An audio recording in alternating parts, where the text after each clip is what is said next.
বিএনপির চেয়ারপারসনের বিদেশ বিষয়ক উপদেষ্টা কমিটিতে আরও ১৭ জনকে অন্তর্ভুক্ত করা হয়েছে।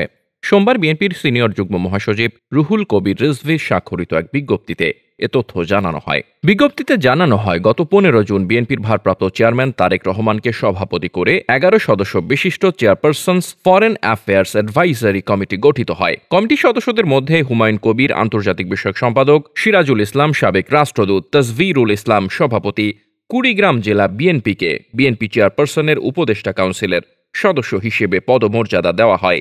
এছাড়া special assistant to the chairperson's foreign affairs advisory কমিটিতে আরও ১৭ জন সদস্যকে অন্তর্ভুক্ত করা হয়েছে।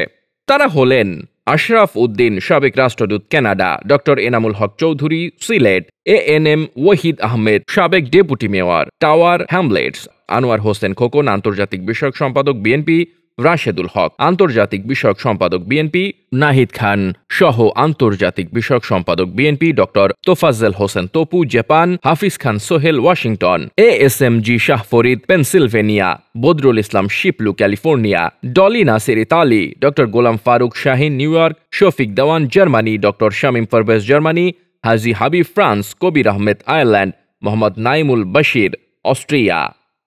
ডেস্ক রিপোর্ট, বার্তা বাজার।